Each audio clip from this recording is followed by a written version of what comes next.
Are you ready? Yes, we are, and it celebrates the great Eddy Merckx. This is the 106th edition of the Tour de France, starting in Brussels. It pays homage to Merckx, who won the Tour for the first time 50 years ago, and it is also a tour where the yellow jersey will be celebrated. This marks the 100th anniversary of the introduction of the most famous jersey in world cycling.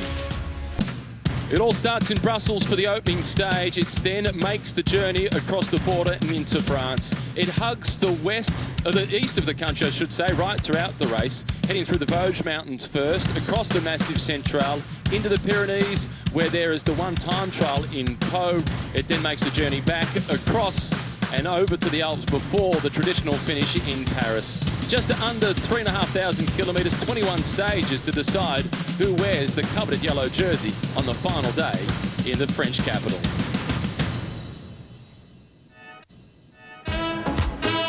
Matthew Keenan with you, joined by Robbie McEwen, a man who knows not just the Tour well, but Brussels well. And Robbie, on Thursday, Eddy Merckx was introduced to the crowd at the team's presentation, and it was a warm reception. It's like being the king of your own country. Belgium does have a king, and if there's a king in cycling at the moment, well, that man was just on screen, Peter Sagan. But all the contenders turning up, all with those high ambitions, and only, as you said, one man will stand on the highest step in Paris. For the Australians, they'd love to see this man actually complete a tour and see what he can really do on GC. And the big French hope, Thibaut Pinot. The Colombians, there's 3 Colombians being spoken about. Nairo Quintana is one of them. His teammate, Alejandro Valverde, the reigning world champion, the second oldest in the race at 39. And Romain Bardet, he's twice been on the podium. The Danes, though, are speaking of this man. Jakob Fuglsang, the winner of the Dauphiné, and a big French favourite there, Julien Alaphilippe, sure to animate the race. Last year's winner, Geraint Thomas, but Ineos are coming with a 2-pronged attack.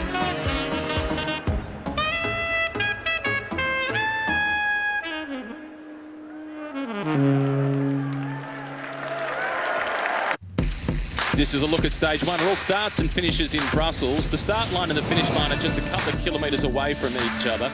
It goes from the French-speaking part of the country across into the Flemish-speaking part, and 2 notable monuments of cycling, the Mer de Garamonts through Gerritsbergen and the Vosberg, 2 of the famous climbs from the Tour of Flanders.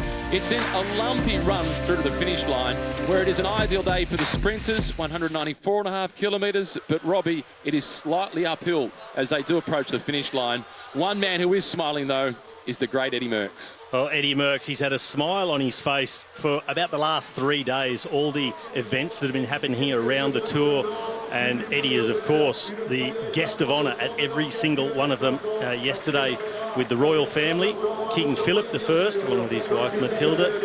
And Eddy Merckx is just walking on air through his Brussels at the moment. He grew up here. He is the local man and has brought cycling into the hearts and souls of the Belgian community. And the other night on stage, 75,000 people shouting his name. It was like the biggest rock star in the world playing Wembley. The final countdown before they're about to get started. Then they'll go through the neutral zone, which will take approximately 25 minutes. Then the real flag comes in at kilometre 0 to get the race started.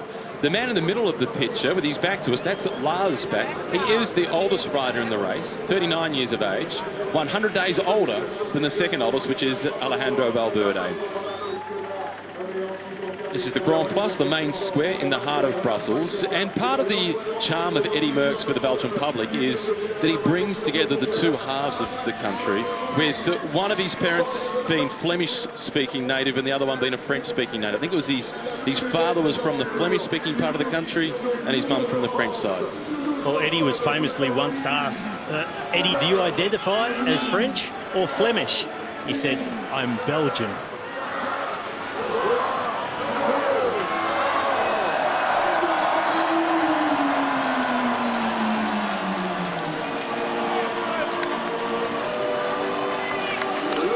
The rollout has started. At the front of the grid, they've got many of the national champions. 12 of the current national road champions are in the race. Also up at the front, the reigning world champion Alejandro Valverde, who happens to also be the champion of Spain. The defending champion was also there, Geraint Thomas. and the reigning Olympic Games gold medalist, one of the big hopes for the Belgians in this year's race for stage victories and perhaps a stint in yellow, Greg Van Avermaet. 300 metres before that yellow flag comes in, Robbie, and then the race gets underway officially. The first big battle is who gets into the initial breakaway.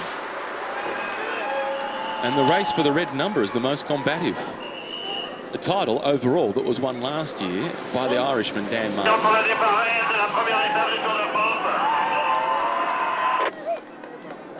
And there it is.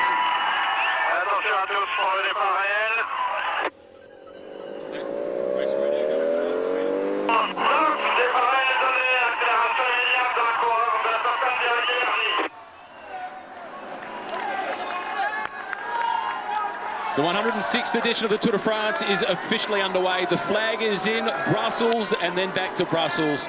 Two key climbs that have featured throughout the history of cycling in the famous Tour of Flanders, the Meurder-Gettysburgen and the Bosberg. The first attacker not getting the gap.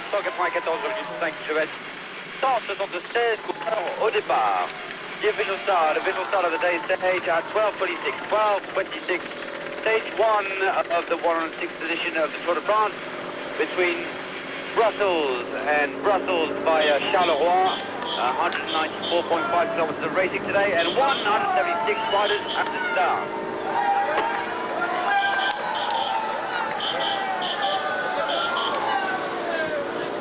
A few of the favourites for the stage victory, Groenewegen, Viviani, Caleb Ewan and Peter Sagan.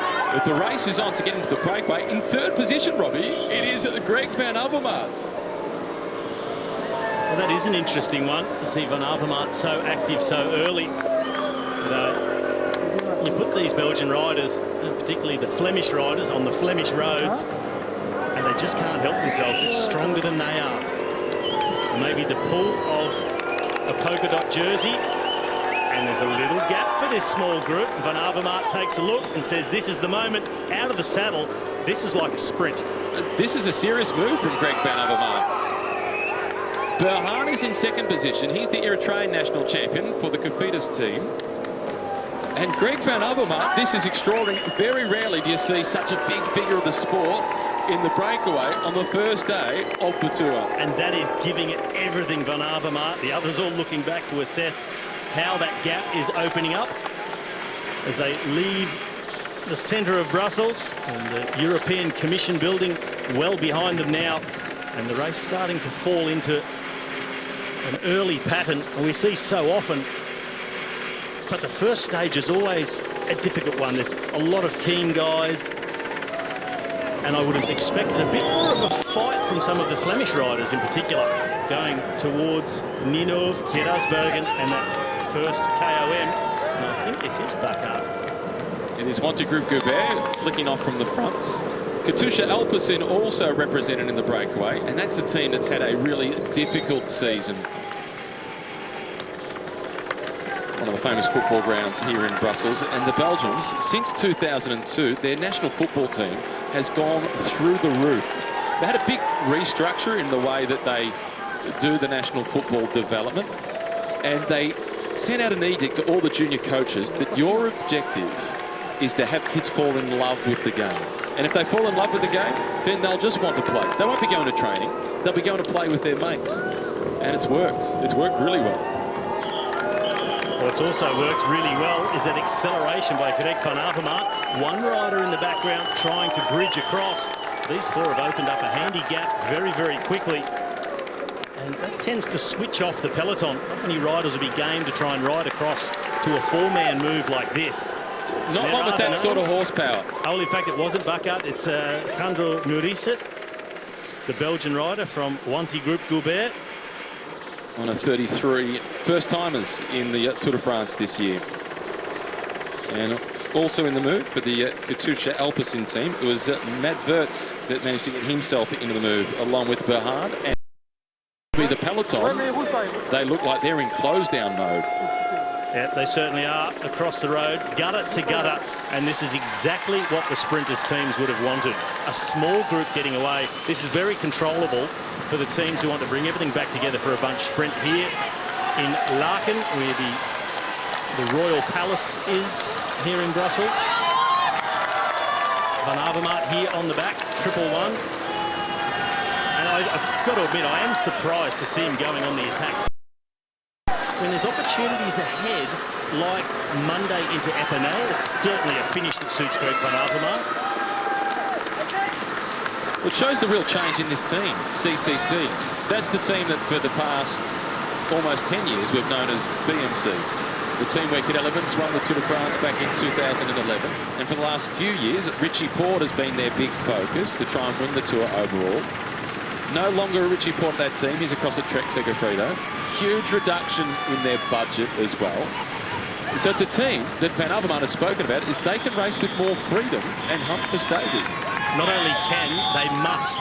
They don't have a sprinter, they don't have a GC rider, so it's a team full of opportunists, and they've got to try and take every opportunity. Well, last year, that team, as BMC, they did win the team time trial. And as a result of that, Van Avermaet spent 8 days in the leader's jersey. Back of the peloton, Robbie, number 215, one of your old rivals, one of the war horses of the peloton, Andre Greipel. Yeah, riding alongside Niels Pollitt from Katusha, another German rider.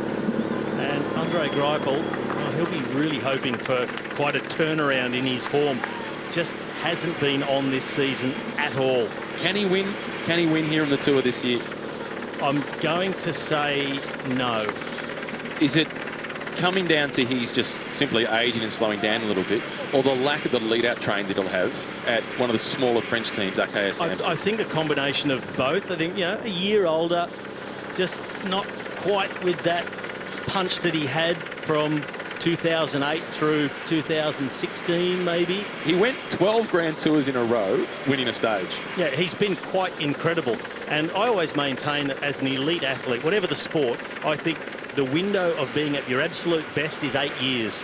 You might have a couple of years pretty good on the way up and a couple of years pretty good on the way down.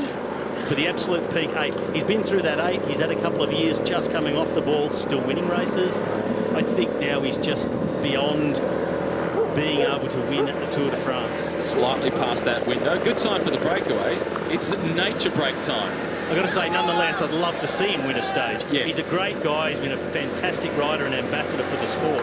And I would like to see him win a stage. Number 65, Mikel Landa from Movistar, in the blue colours on the left. He's like a box of chocolates.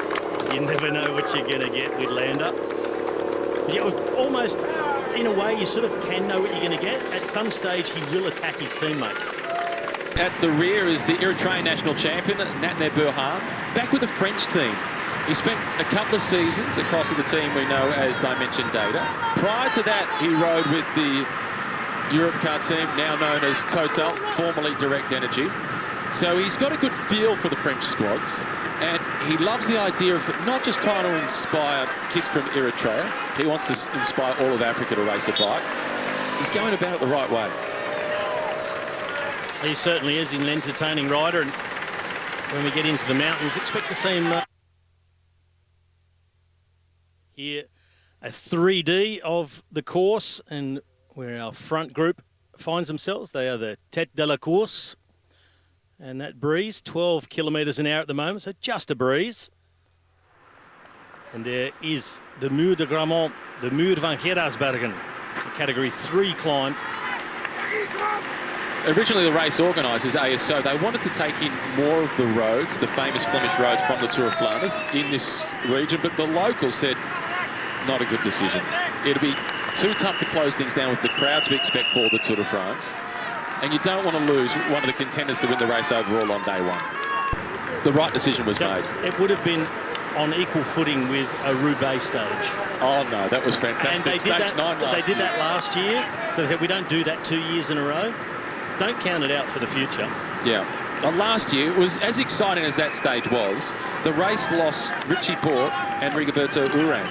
Two guys that would have been great animators of the race in the mountains.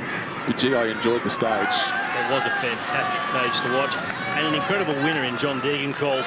Such an emotional win for him, coming back from those injuries he suffered in that training incident where the team was hit by a car, and it took him a long time 3 to years. come back. And that was really the peak. He'd really got himself back where he was before. It was a huge moment for him. Of course, the tears were flowing. And significantly, he's a teammate this year of Richie Porte. but not selected for the tour. So the team very much focusing on Richie, leaving their sprinter at home. Luke Durbridge squeezing his way forward. He's a man of these roads. He loves the Tour of Flanders Paris-Roubaix. He's got a job today to look after the Yates twins. Well, there we see the choppers of the VIPs. Nice way to watch the tour. Pretty good gig to get. Stop in a field, have a champagne. Watch the race go by, jump back in, go to another spot, sit down, have a picnic lunch. There'll be no champagne today. Beer, Fritz and mussels. The pace is really picking up within this peloton. You can see the movement going around the outside. The break has moved out though, Robbie, now to more than 4 minutes as they approach the town of Gettysburg. Well, they're coming in. They've just crossed over the railway line, over the bridge, and we see that so often in the Tour of Flanders, sprinting up the bridge, and now make their way down the Grote Straat, down towards the lowest point where they cross the River Dender. And just look at the crowds through Geraardsbergen here.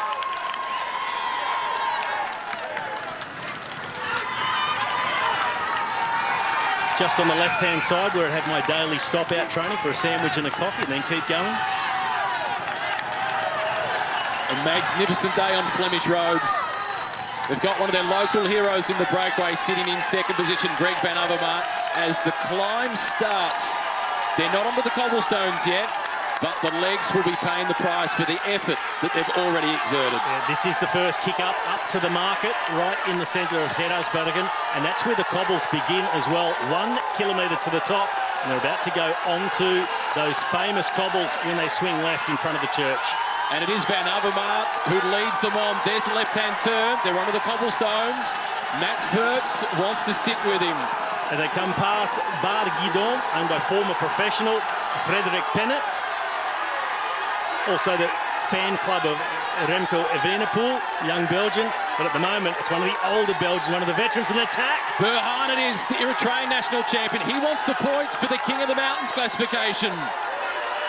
When he made his first appearance at the Tour de France, it was along with his compatriot Daniel Tekla Harmonot, and Harmonot had a stint in the King of the Mountains jersey. Burhan wants it today. Van Avermaet is chasing. Well, he knows he can't out-sprint Van Avermaet. I just wonder how well Nathaniel Burhan knows the Muur van Geraardsbergen. Not as well as Greg. Greg is just going to cover every single move, set the pace from the front if someone attacks. He'll just wind them back in. And I wonder if they'll try and offload them on that really steep section. It says 13% on the profile. It's a little bit more than that. And certainly on those rough cobbles, it feels like it's about 20. And they're about to make the right-hand turn onto the narrow sector of the climb. And this is where Van Avermaet will really feel at home. Yeah, they're coming to the approach of the Muur proper, if it were, as it were. So they'll come through the houses, and then the real Muur starts. Comes into that little forested section. The cobble's a little bit smoother just here, relayed in recent years. Further on, they're original. And you'll be able to see the change. Van Avermaet leading. Maurice, the other Belgian, the Flandrian, in the blue colours on the left. He's sticking to the wheel of one of the national heroes. This is where it gets narrow, and this is where it gets tough. And this is where Van Avermaet is desperately trying to come into his own. Well, he's trying to ride them out of the wheel and stay in control at the front. Mats Wirtz is trying to get himself up in contention on the front. Van Avermaet takes the best line through the inside, swings wide, makes them go back into the wheel. He'll come back through the inside of the next corner, and the sprinter's on this, the steeper section. Burhan pays for the effort. Burhan, if it was on a high mountain pass, he'd be the best of the climbers. But this is not a high mountain pass. This is one for the Belgian specialist, and it's the Olympic champion, Van Avermaet leading, and this is the race for the polka dot jersey. He's almost there. Maurice is challenging. Van Avermaet with one last kick. Van Avermaet collects the points. He's got polka dots. And the drop of the head from Maurice, he did everything he could. He was searching for the smoothest part in the gutter as well, and then tried to make an acceleration. But whenever other riders tried that, Van Avermaet always held them on the hip, got them on the outside of the turn. Really intelligent. Look at the change, though, in the advantage for the breakaway. Because of the increase of the intensity back in the peloton, the gap has quickly gone from 4 minutes down to 2:13. Yeah, well, that's that big acceleration, fighting for position. Bora Hansgrohe at the front with the left, led by Marcus Burkhardt. They're protecting Quick step. They're protecting Emmanuel Buchmann. He's racing for the general classification because Peter Sagan, he can take care of himself. Yeah, Sagan's always there, of course. So they're bringing up both Sagan and Bookman. And along with Ineos, we're there on the right of screen with all their team looking after Thomas and Bernal. And once they get themselves to the front, they're happy to close it down. They just wanted to get into this position with their 2 leaders well protected. Just be in control. Dylan van Baarle is the rider in the red and black colours on the right-hand side of the screen, who is a specialist for this region. Well, this will be the slowest that Dylan van Baarle's ridden up the Muur van Geraardsbergen in a long time, the classic specialist. But you saw in the front, Greg van Avermaet, that was a big effort, bottom to top, chasing Burhan, and then also holding off Murisa, who did a great job, and you can see how disappointed he was. He wasn't able to grab those points. So we got the expected result, but it was a great battle. It was. This is now Casper Asgreen, who sits at the front in the blue colours. Marco Haller at the back with the big K on his jersey from the Katusha Alpecin team. Started his season down under this year with a victory in the Lexus of Blackburn at Bay Cycling Crits. He's just pushed on. He certainly only is focused on the points. And he thinks, well, if I can just have to look at one rider, I think I can have him covered. Murisa has made a little acceleration on the left, just to do a turn, though. So Van Avermaet will be very pleased with taking the maximum points on the Category 3. Only 1 point available at the top of the Bosberg. And I'm looking forward to seeing what Greg van Avermaet does over the top of the Bosberg. As your thoughts earlier on, that perhaps he just secures the King of the Mountains and then waits for the peloton. They're under the cobblestones, they're on the Bosberg. Well, this really, really hurts when you've already done the Muur, especially at the pace that these guys did it. This was traditionally the final climb of the Tour of Flanders. The scene of guys like Edward van Hooydonk sprinting bottom to top and going solo to win the Tour of Flanders. Whenever I see the word Bosberg or this climb, I think of Edward van Hooydonk. And his nickname, Eddie Bosberg. The winner of the Tour of Flanders in 89 and 91. Van Avermaet on the front, a little bit out of the saddle, check over the shoulder. You can see the top right where the car is just going through. So it's not a long climb, dead ahead. Look at how hard Wirtz and Bahan are working, trying to get back with Van Avermaet as they're sprinting for the top of the climb, and Murisa has got himself in front. Van Avermaet is battling. And it'll be 1 point, so there'll be 2 points apiece, equal at the top of the leaderboard for the King of the Mountains classification. Van Avermaet will get it on a count back, having won at the top of the Cat 3, which is a superior climb. Even so, I'm surprised to see it go the way of Murisa, but he's done a fantastic ride. I don't think Van Avermaet could do better than he did there. Put so much energy into the first one. He didn't let him win. No, he certainly didn't. He won in his own right. Well, come over the top of the Bosberg and now heading towards Kalmaden. And we'll see if this break comes back together and what Greg van Avermaet decides to do. Our peloton completely strung out as they're still on the downhill section. What does the peloton do? Because leading into the climb, it was the teams protecting riders that are racing for the final yellow jersey. Now surely it goes back to the teams of the sprinters. They'd be content with 240. They don't need to close it down any more than that. No, they'd be very happy with that. Just go back to the front with riders from Lotto Soudal, from De Koning Quickstep. They're the ones who have the pressure on, being the Belgian teams. Van Avermaet has set up. You were right, Robbie. Van Avermaet has set up. This is Sandro Murisa. There's Van Avermaet in the distance. He's been caught by Wirtz and staying in the wheel, though, at the moment. Will he work with them? What does he do next? This is fascinating. This is a big decision to make when you look at what's coming over the next few days. Team's time trial tomorrow, the stage to Epernay, which is a chance for Greg van Avermaet. He's done what was needed today. I also don't like to say it, I don't want to be negative, but there's no point staying out front. You think the break has zero chance of surviving? 0,00. There'll be occasions where the break does make it, but you don't think today is one of those days. You've made that pretty clear. Le Chateau de la Berlière.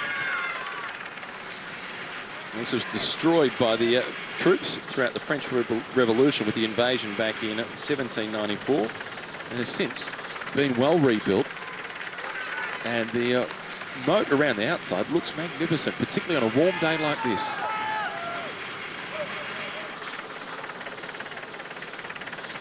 Would you dare to jump off the top balcony?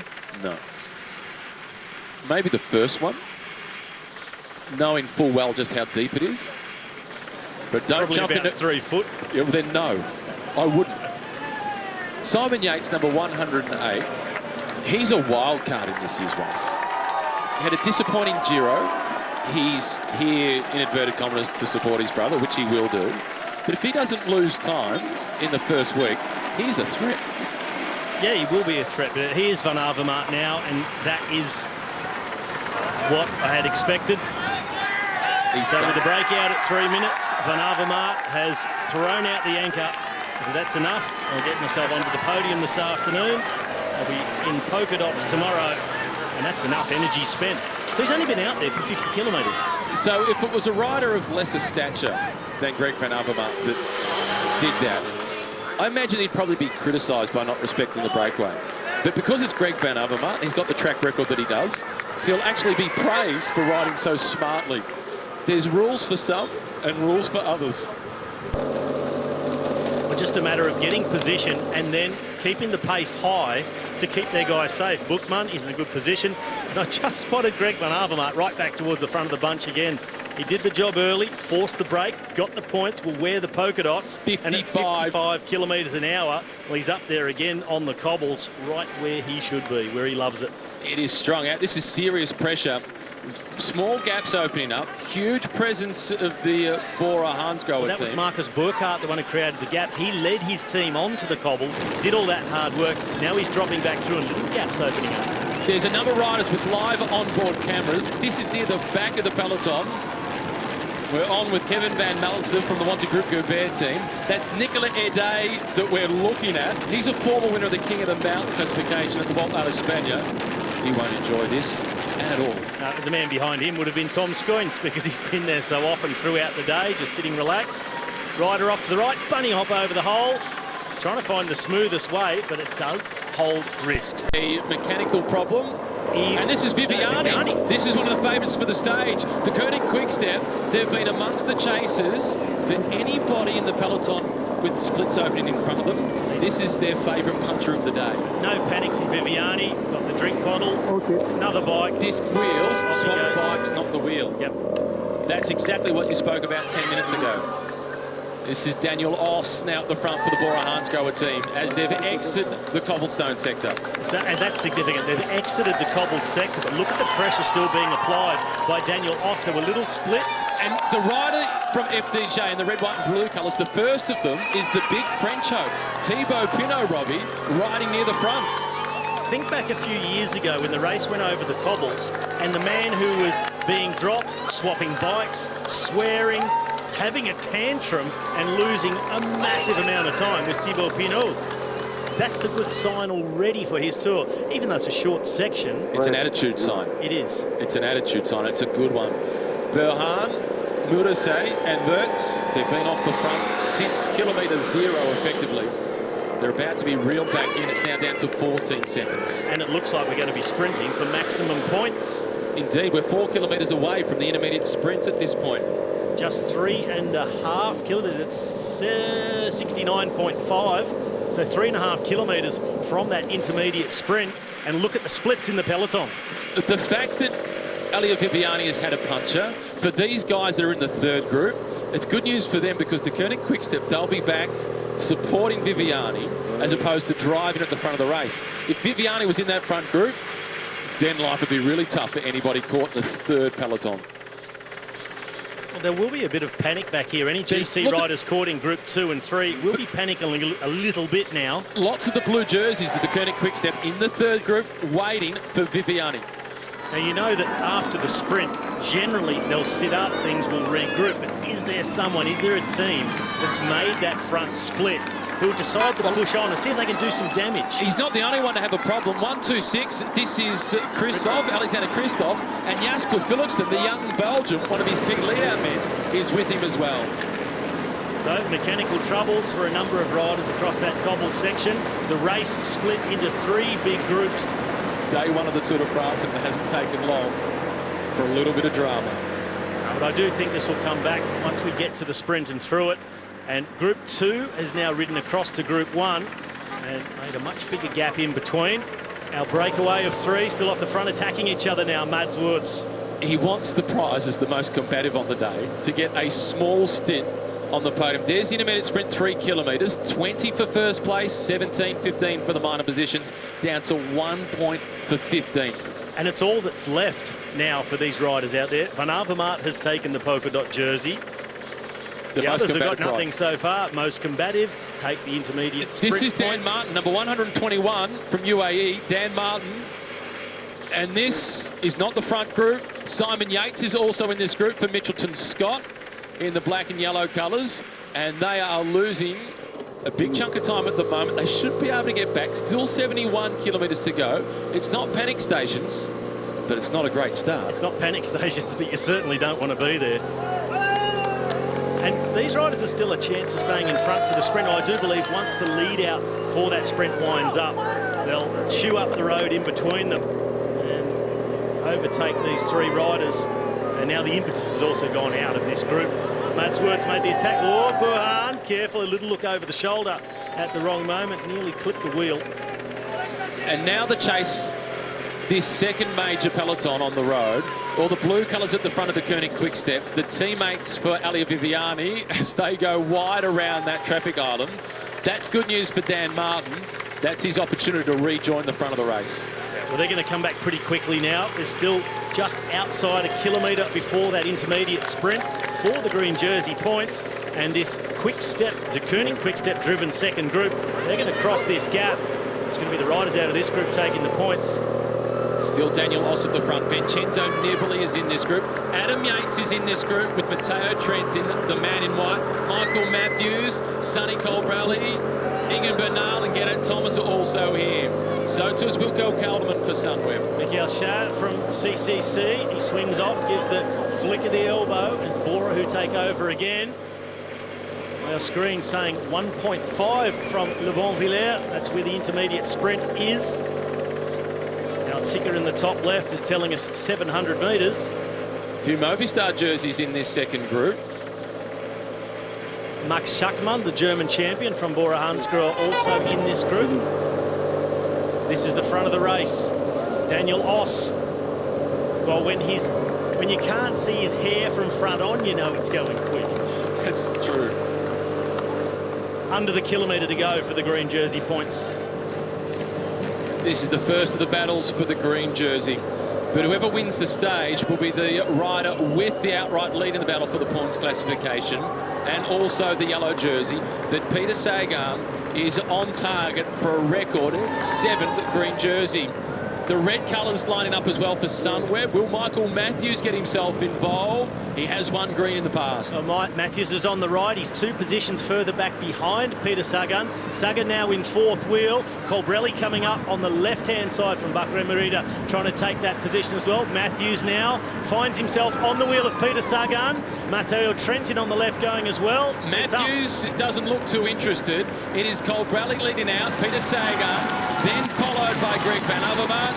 Michael Matthews conservative, Sagan maximum points, Colbrelli, Van Avermaet the minor placings, Michael Matthews in 4th. And here comes the chase from the Koenig Quick-Step in blue.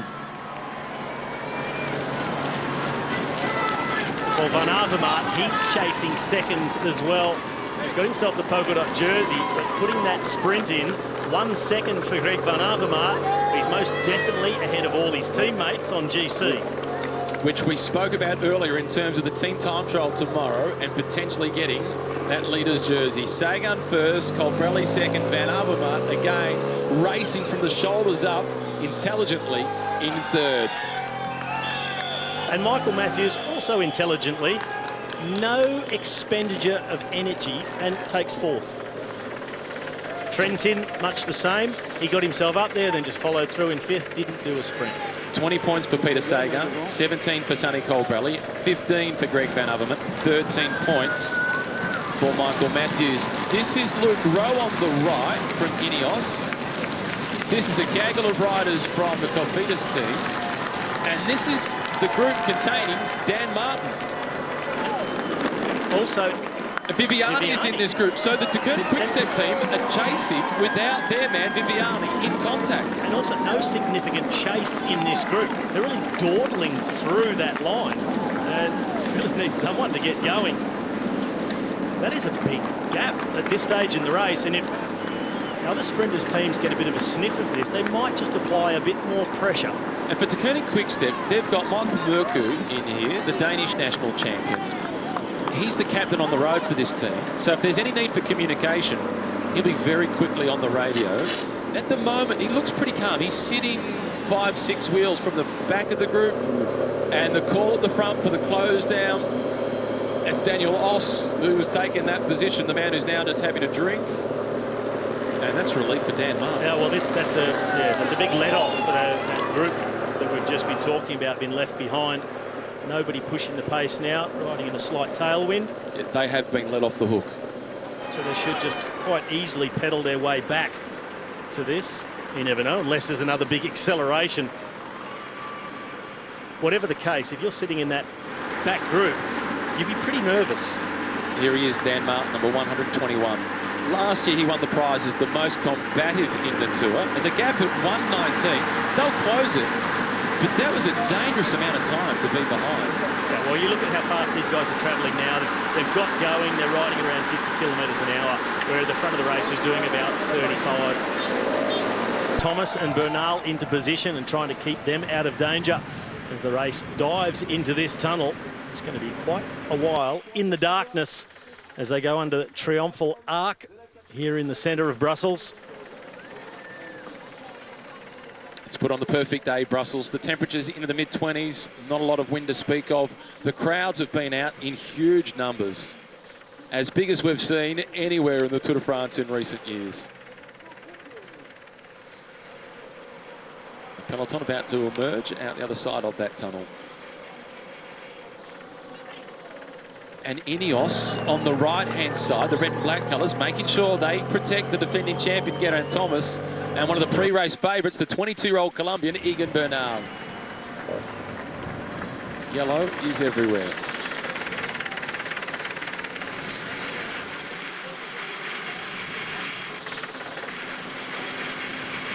There's the European Commission building. But the outer edges of that building don't actually touch the ground. They're built like a suspension bridge and held from the hub in the middle. A chance to take a look at that building earlier on today. Well, we get a look at this as the riders are underground and they're going underneath the Jubilee Park. It's also not just the 50th anniversary of Eddie Merckx's first win in the Tour de France, the 50th anniversary of that park. They just went underneath through the Madou Tunnel, and now the battle hots up for the sprinters, getting them into position with 6.5 kilometres to go. Left of screen, Team Ineos with the general classification riders, and the rest, it's all about the fast men. And these wide open roads, it makes it so much more difficult for the sprinters to control because there's so many opportunities for riders to move up. I'm seeing Alexander Kristoff right in the middle, a little bit of shoulder to shoulder. Left-hand side, still Soudal Lotto, Caleb Ewan on the back of that train. And Ineos, they just want to get to the front and get to a skinnier part of the course. They could just maintain position, be safe, not lose any time. And Bahrain Merida also in the middle for Sonny Colbrelli. Tim Wellens also towards the front for Soudal Lotto.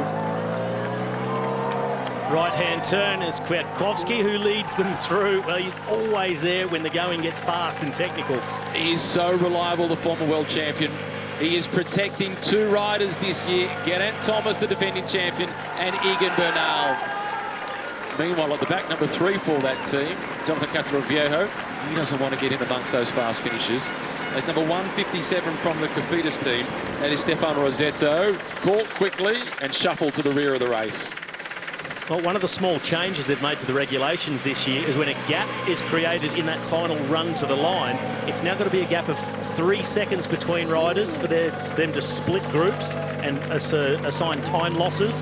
So a little bit more relaxing for the GC riders on the run into the line. Hopefully it'll make it a little bit safer for everybody doing their job up near the front of the race. Whereas in the mountains, that gap is 1 second. The decision for that 3-second gap is in the interest of safety, and it's a good decision. Yeah, stop so much fighting for position. coming into those last couple of kilometres. But little gaps, well, they really don't matter. Everybody essentially gets the same time. Bora Hansgrohe now taking control on the fronts. Peter Sagan is just a little bit further back. He's got Matteo Trentin is on the wheel of Peter Sagan. He will try and stick to him like glue. Trentin, he knows where the place to be is. Up here, Sunweb as well, with a lot of riders for Michael Matthews. And they're seeing a finish that really suits him as well. And I noticed Andre Greipel, he was bumping and grinding, getting his big body back up towards the front. Moving all over the road, it's Postelberger on the front, Burkhardt and Oss. It's then Sunweb lining up. Sagan is improving his position. The battle is on for positions. Just a few more twists and turns to come. Well, Sagan now in fourth wheel with 4.1 kilometres to go. That's a long way out to have just 3 riders in front of you. But he wants to get through all these turns. So that was that really fast downhill section to 4K to go. Along this stretch, another left-hander, right-hander, and it is pretty much just a curving slightly road all the way up to the finish line. This is your training partner from a few days ago, Tish Benoot, coming to the front for Soudal Lotto. Luke Rowe in the black and red colours with the yellow glasses for Ineos, protecting Geraint Thomas. And Katusha through. Well, they'll be riding for Rick Zabel, Marco Haller, and also Jens Debusschere. So Debusschere, he's the designated sprinter from Katusha, unless he's not feeling as well as he hopes. Then it's for Rick Zabel or Haller to take over. It's Dowsett who is at the front. The British national time trial champion. He's a good man to be leading the charge. Sagan using his bulk to just maintain position. Back of the race, the Movistar colours. This is Carlos Verona. Quite a relaxed running. Nicky Terpstra just in front of him. So they're just going to take it easy, roll in. This is not the important end of the bunch because the battle is on at the front with 3 kilometres to go. And Jack Haig and Simon Yates sitting at the back. They're not worried about potentially losing some time today. Dowsett at the front, followed by Marco Haller, and then Jens Debusschere has got himself in a 3rd position, the former Belgian national champion. Sitting in a good spot at the moment, still a long way to go. Through 3 kilometres, flat roads now, up through the kilometre, and then it starts to kick. That was Luke Rowe that was just being distanced from Ineos. His job is done. Peter Sagan, for the first time in team kit, as opposed to national champion or world champion jersey, is just floating right in his own line through the peloton. And you see them sweeping across the road. Look at the blue jersey. That's Yves Lampaert looking for his teammates, waiting for their moment. Quick-Step, De Koning Quick-Step never come too soon. They just try and group together, wait for the moment, then go, and they're starting to loom. And that's the goatee being worn by Julien Alaphilippe, followed by Michael Morku. It's then Max Richesi with Viviani in 4th. Now, there's a few caught a little bit further back, so slightly unorganised for De Koning Quick-Step at the moment. But they're in a good position. Morku in 2nd, Richesi, Viviani, and a lot of riders will now start to fight for that wheel. Daniel Oss moves up once again for the Bora Hansgrohe team. 2 kilometres remaining. Matteo Trentin in the white colours on the right-hand side, the European champion. He's in with a chance. One of the riders from Wanty Group, Goubert, also getting up and getting a piece of the action. Just past Viviani, then tries to drop back in and find a spot. The pushing and shoving is underway. Lotto Soudal, having done all the work for so long, they've been washed away a little. And Ossa just moved back up and trying to slot himself into that De Koning Quick-Step wheel. This is the church of Our Lady Larnaca, and there's a crash. A huge fall, lots of riders having gone down. Plenty in the yellow colours of Jumbo-Visma, and this is right at the front. And that was someone from AG2R who's gone down, one of the first, another of their riders over the top. Meanwhile, it's Yves Lampaert who was on the front for De Koning Quick-Step, followed by Michael Morku. And that is Dylan Groenewegen who's at the bottom of the deck. That's the sprinter they've been chasing for all day. And the first on the scene is George Bennett. Well, that's disaster for Jumbo-Visma. Caleb Ewan was boxed in, had to go again, couldn't make it. Photo finish, Sagan Teunissen. Couldn't see the finish line as they were coming across the line. And that little twist around the corner at the end, the timing was so difficult to get right. We await confirmation, Sagan or Teunissen. That was messy. Well, what a turn of events that was. As you said, absolute dog's breakfast. Big crash, taking out pre-race favourite Dylan Groenewegen, and it looks like his teammate has stepped up. This is going to be the crash again. Teunissen wins.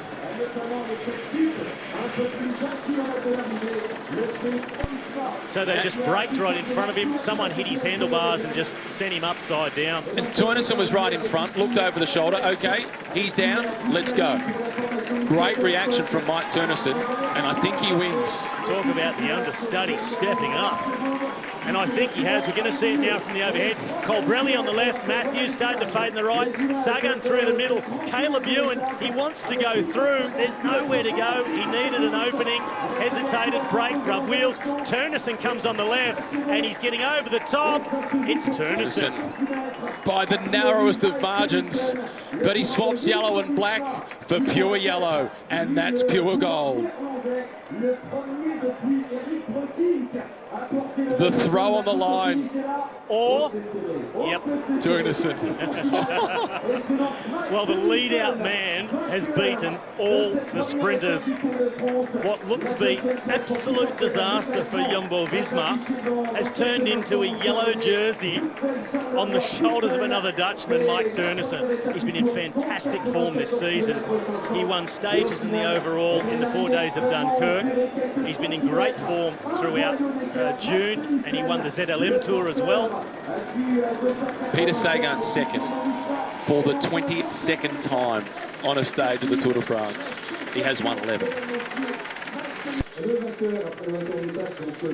This is the Grand Place, back where it all started. This is where the stage got underway, where the team presentation was on Thursday, and the Hotel de Ville in the heart of Brussels.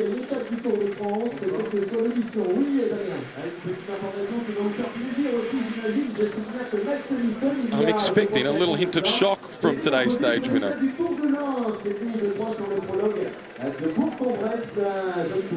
A lot to like about that win, though, for Mike Teunissen.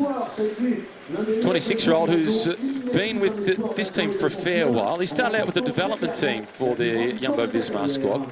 He then spent 2 seasons with Sunweb last year and in 2017. Can you believe it? No, really. No, I cannot believe it. I mean, we're working already weeks, months, I would say, to bring Dylan here to the stage victory, to the yellow jersey. And then at 1.5K, everything disappears because he goes down in a crash. Yeah, and then I thought, I'm still here, I'm still fresh. We can try it, eh? And then I saw everyone dying in the last meters. And then even Sagan, I was catching up on, and I just take him on the line. And yeah, like I said, it's just beyond imagining. It's unbelievable. Yeah, you had to react very quickly. Change of options. Yeah, I could not clearly see if he was crashed or not, so I just stayed in position, and then I heard that he went down. Yeah, like I said, I felt good because we were in a good position and we didn't do much. Then I thought, yeah, then I go for it. And I had Wout still with me. He also could do something and was just enough. So yeah, it's a really strange day because our big goal it disappears at 1.5K. But yeah, I hope Dylan, if I take this with me to the room. Yeah, you've won a stage of the Tour de France, so there's a pretty nice bonus, huh? Yeah, I think it will take me some days more to imagine this because you can dream about it. Dream about the scenario, not that Dylan crashes, but that you're in the possibility to win a stage. But and now it's also working out. It's pretty nice, I would say. You're going to wear the yellow jersey tomorrow, can you believe it? Yeah, so it's actually shifting quickly because tomorrow is again a big goal. Hopefully for Dylan he's okay. Hopefully I can recover a bit. And then we go full gas again to help Stevie for a good position. And yeah, another big target. Yeah, let's go again then. Thank you very much. Congrats. Fabulous interview with the man that will wear the yellow jersey, not the mannequin piss that's got the yellow jersey on at the moment, but it will be Mike Teunissen, the 26-year-old Dutchman who takes yellow. A huge surprise for him as well. He is a long way back. He's the second of the riders from the Jumbo-Visma team. He's sitting behind Caleb Ewan at this point, behind Alexander Kristoff. Calmly works his way up through the group. He never got himself boxed in. He always kept that door open on the left, giving himself options. The lead-out men were stepping out of the way. Then he's up alongside his teammate at this point.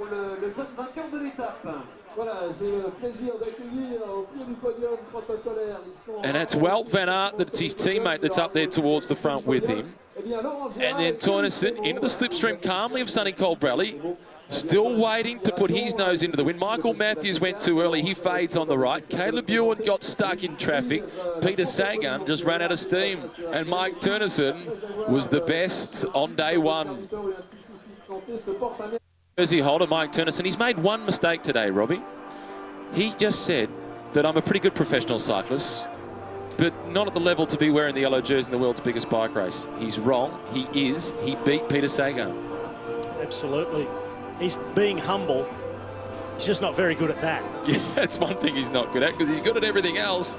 Sagan in second, Caleb Ewan in third, with the white jersey as the best young rider. Nizzolo in fourth, Colbrelli was in fifth with a few headbutts along the way. Michael Matthews followed by Matteo Trentin. Oliver Naesen showing his strength. Viviani will be disappointed with ninth. And Jasper Stuyven in a sprint finish, that's about right, 10th. The team time trial is one of the disciplines that's feared by many and seen as an opportunity for others. And today, Brussels will play the backdrop. It's stage 2 of the Tour de France, and the peloton is ready to race. Matthew Keenan with you, joined by Robbie McEwen. Robbie, the team time trial, for some, this is a day where they simply want to limit the damage. It's a difficult day ahead for many of the climbers. Starting at the Royal Palace, making its way through to the Atonium, which was launched in 1958 for the World Fair that was hosted here in Brussels. Today it's a 27.6 kilometre team time trial, and although it's not technical, it's not easy, because there's barely a flat stretch of road. Robbie, you've ridden the course. That record of 57.8 kilometres per hour for the fastest team time trial, held by the Mitchelton Scott team, you don't seem to think it'll be broken today. I don't think it's under threat. It is a very fast course, brand new road surface for most of it.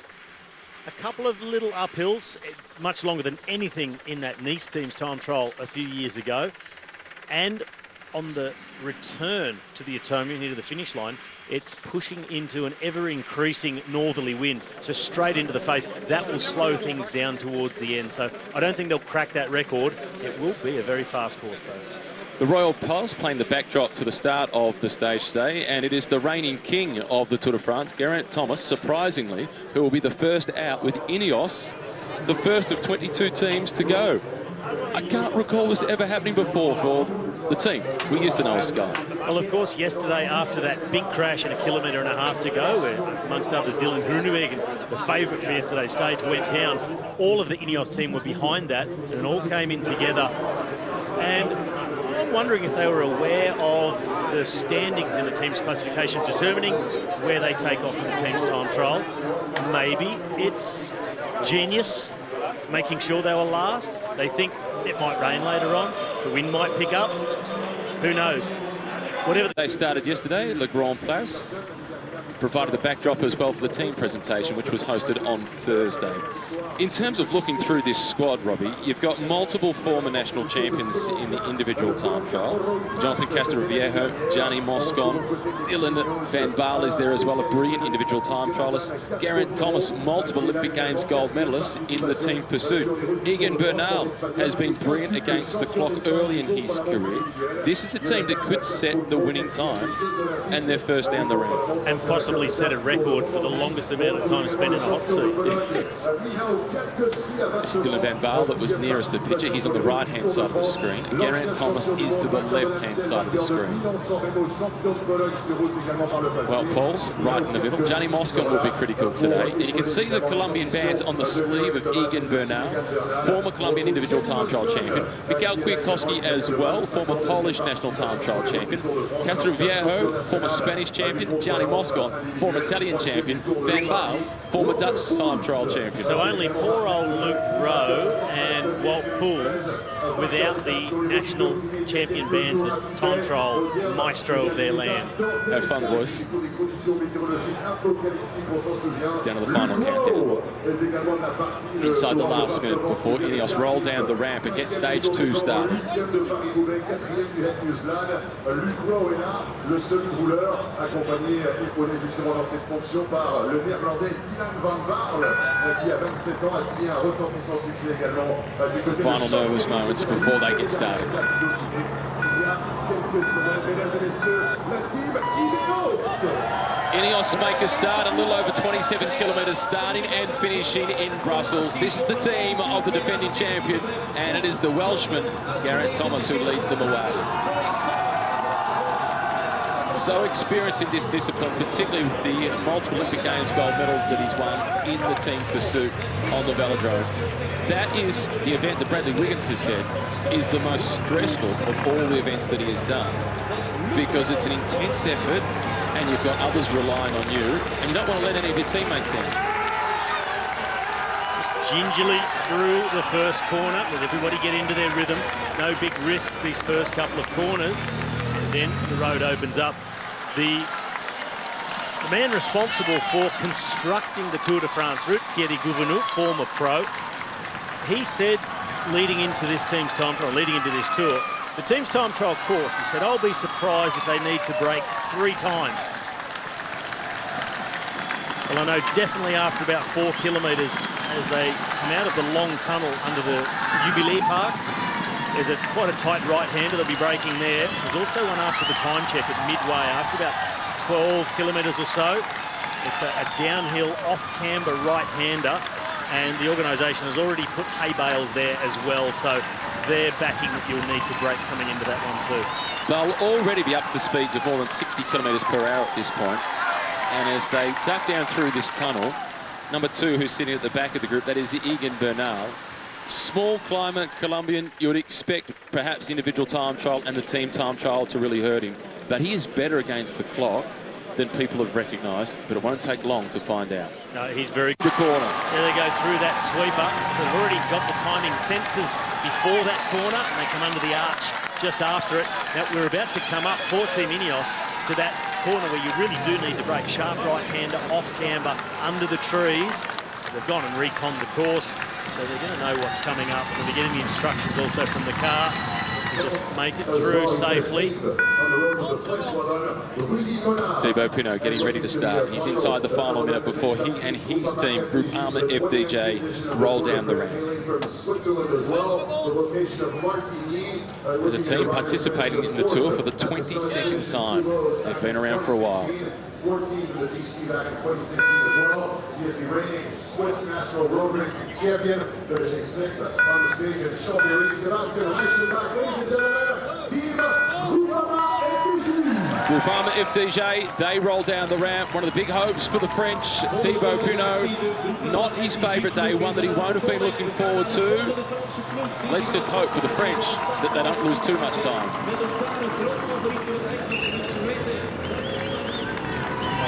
I think everything's going to be really pretty close still after this team's time trial, and I think to lose more than a minute to the winners, you'd have to have a shot. Yeah. There might be 1 or 2 teams that do that, maybe Arkea Samsic, maybe Team Cofidis. More the wildcard teams I'd expect to lose that sort of time. Now we're on board with the Astana squad. Looking forward to when they get through the checkpoint. The next team through that checkpoint will be Arkea Samsic, who you just mentioned, the wildcard team from France. But Astana, they're a team that I really thought they might have been able to challenge for this stage. I'm just wondering how much yesterday's crash will have rattled them. Not quite as smooth through that corner as when we saw Ineos go through. Yeah, a few riders choosing their own line, aware that they are the tram lines, those yellow lines, but they're all pretty smooth. Fuglsang just seeming to leave just a slightly bigger gap at times to the rider in front of him, which is Luis Leon Sanchez. He's got exceptional bike handling skills, Jakob Fuglsang. He's a former under-23 world mountain bike champion, and that almost at Liège-Bastogne-Liège. I was thinking immediately, that moment in Liège-Bastogne-Liège, going solo, just 5 kilometres to go or so, and the back wheel, well actually both wheels, double wheel slide went away from him, and he held it up. A little bit like Egan Bernal in the time trial in the Tour de Suisse. It was a mix of skill, reaction, and a good dose of luck as well, that it didn't completely let go. So like I said on the day, and probably same goes for Bernal, I think the Nicks would have gone straight in the bin after that day, never used again. Astana now approaching the first of the intermediate checkpoints. The time of Ineos slips by. but not by a lot by the looks of it. This is after just 13.2 kilometres. It's a handful of seconds that they're conceding. In fact, that clock a little bit further down the road than I thought. 14 seconds after just 13 kilometres. That's reasonable. That might double by the end of the stage. A second a kilometre for Astana loss to Ineos would be acceptable for them as a team, I would imagine. Of course, they want to finish close. They'd love to even beat them, but that is within the realms of what they should be expecting. That was Nairo Quintana closest to the camera from the Movistar team. He's been second in the Tour twice, including on debut in 2013. He's also finished in third place. He's won the Tours of Italy and Spain, aiming to become the first Colombian to win the big one.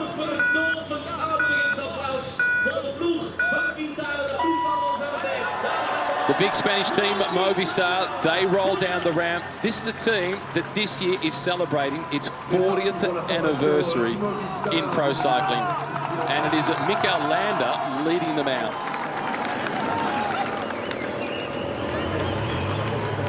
They've had a fantastic season. They took out the overall honours at the Giro d'Italia with the Ecuadorian Richard Carapaz, the first rider from Ecuador to win a Grand Tour. And for many, that was really unexpected. If you look back a year, he was fourth on GC the year before. This is Wout Poels, the Dutchman. You spoke about him at the start amongst all those former national individual time trial champions as the rider on that team that would be the most anxious, and you were right. And this is one of the toughest parts of the course. This is the final uphill, and this is a really, really nasty drag into a headwind, and it's quite a climb up through the 3 kilometre mark. Get to the top and then dive down through a couple of corners that brings them through the final kilometre. But this is difficult. Not a real surprise to see Poels getting tailed off now. And you can see in the body language, it's looking more like a slog. This is a slow-mo of Geraint Thomas. It doesn't look like a slog for G. He's always so smooth, so controlled. Not even on the time trial bars, him and also Luke Rowe. So towards the back, they managed to sit up, hold on to the outside bars, open that chest cavity, the rib cage, get some air in. You can see it's not all smooth sailing as Bernal goes BMX style. But you see the low speed. Moscon on the way back, number 5. You see the struggle, it's real. Number 4, that is Mikhail Kwiatkowski sitting at the back of the group. And at the front of the group with his head buried, that is Dylan van Baarle, the powerful Dutchman. Last 150 metres. Moscon looks across. It's Geraint Thomas who's leading them home, but the clock stops on the 5th rider. Thomas just checking underneath, bringing them all through for a time of 29 minutes and 18 seconds for an average speed of 56.5 kilometres per hour. Meters to go, full sprint up to the line. At the second checkpoint, they found themselves at 19 seconds down. They've ridden well across the final few kilometres. The clock stopping on the 4th rider across the line, and the gap, 20 seconds. Not so bad. A very good effort. I'd been saying I wasn't interested. He said, but why would I say I am? I don't want everyone to come with me when I go. Van Avermaet is one of the smartest cyclists on the planet, and his strategy was 100% correct. Cards, chest, close. Movistar. Through the first checkpoint, Movistar. 4th position at 27 seconds behind.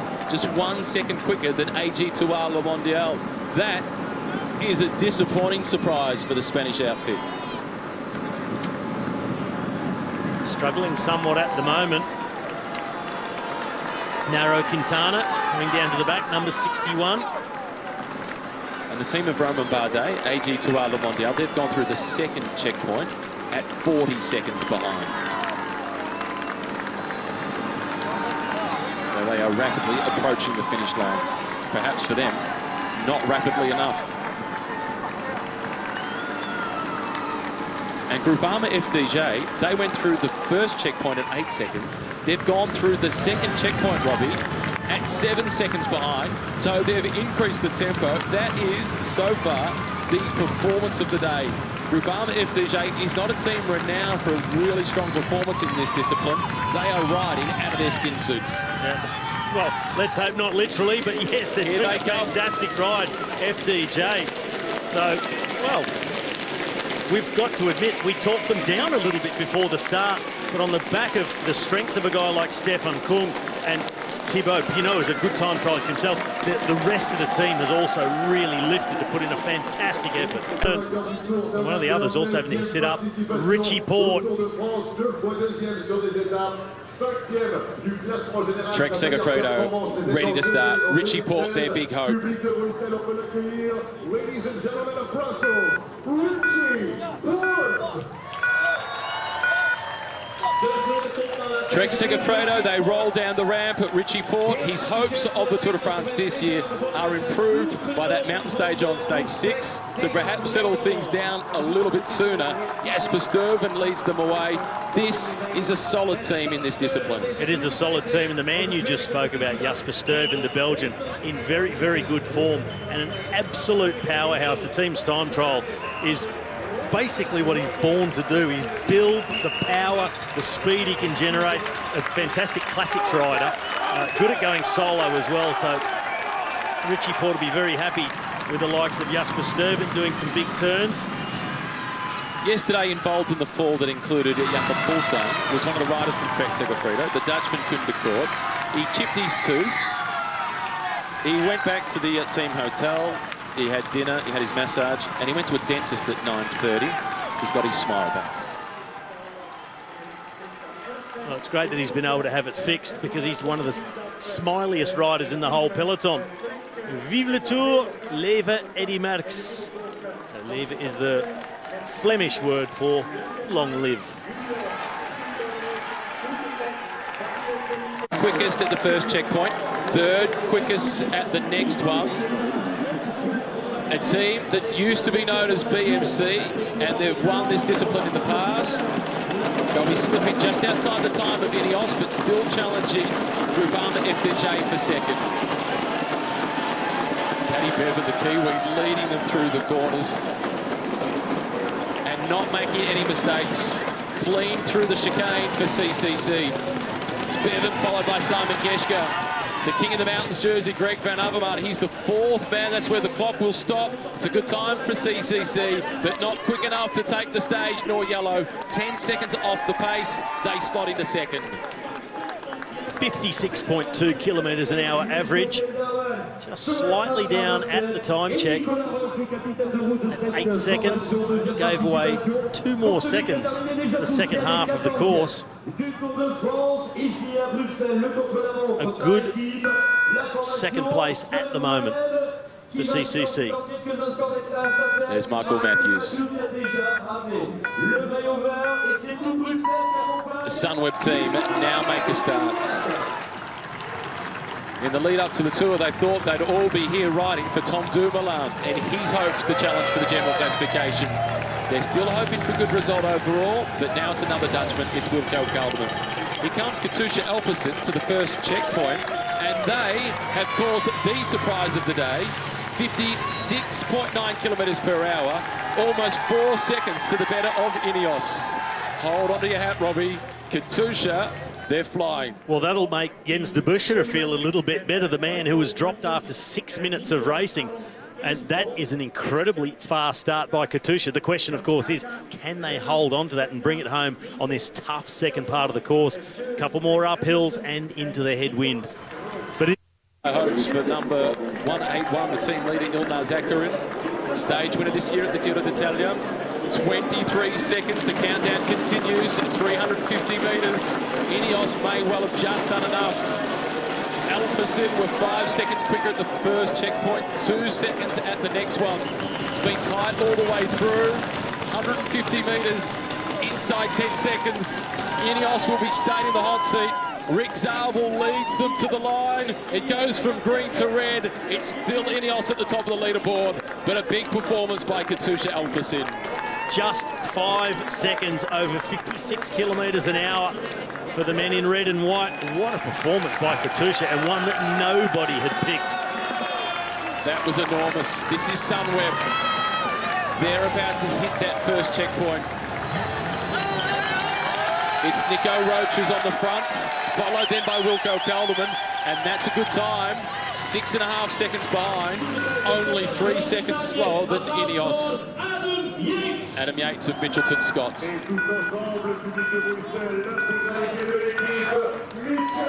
For the Mitchelton Scott team, this is a discipline they pride themselves on. They are one of the favourites. Well, they are. They finished just before 3 p.m. local time, and it could be the last team that unseats them as EF Education come to the line. Sprinting to the line, trying to limit the losses for Rigoberto Uran. This has been a good day out for Education First. Fourth for now, 7.2 seconds. That is good. Gianni Moscon. The face tells a story.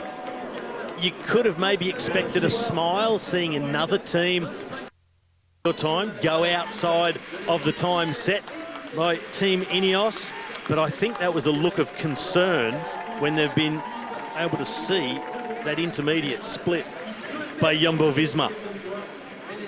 Quite incredible, a long way inside. Time will tell if they've just gone out too hard. They've gotten rid of Groenewegen and just couldn't hold the pace, but can they themselves hang on to the tempo they've set themselves? But given his injuries from yesterday, he wouldn't have been able to help anyway. No. This is the Koenig. Egan Bernal, all smiles up in the top left-hand corner. Anxiously watching on. This is a huge turn of pace. This is Lampard. Yves Lampard at the back of the group. It's Julian Alaphilippe. Casper Asgreen is still there. So too is Viviani. The sprint is on for the finish line. This will be tight. Watch that fourth man up to the line. Ineos, have they got enough? Gianni Moscon is watching anxiously. Sprints into the line, being led by Alaphilippe. It's the fourth rider across. It's touch and go. It's go Ineos. Less than a second. They still lead. And still not a big smile from Moscon. He says it's good we held them off, only just, but they know out on course that Jumbo-Visma are on a blinder. That was so close on the line. They didn't manage to stay 4 in a row, and that fourth rider just took that extra tick of the clock to get across the line. And the golf claps from Ineos. You can understand the claps being half-hearted. They do mean it. I mean, they know what it takes and how hard it is. Incredibly disappointing to lose it to the very last team who comes in. But Team Ineos have done it to others so many times. Congratulations, Jumbo-Visma.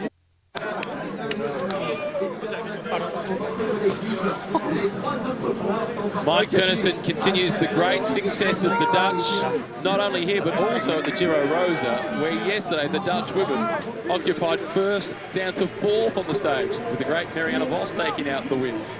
But today, Jumbo-Visma with a convincing win. Look at that gap, 20 seconds to Ineos, and then how tight it was behind them. It was then the Koenig Quickstep at 21 seconds, Sunweb at 26, Katusha Alpecin also 26 seconds behind. Education First in 6th position at 28 seconds. CCC, the next best, 31 seconds off the pace. Groupama FDJ, a really good ride by them today at 32 seconds. Bahrain Merida at 36 seconds. And then Astana at 41 seconds behind. The team of Jakob Fuglsang, the rider who crashed yesterday and surely has paid the price for that this afternoon.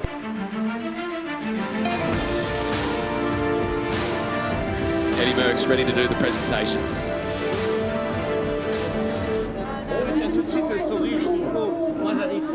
A process he's well accustomed to as Jumbo-Visma make their way out onto the podium. This team of Steven Kruijswijk, George Bennett, Laurens de Plus, Dylan Groenewegen, Armin Grondal Janssen, Tony Martin, Mike Turnison, and Wout van Aert.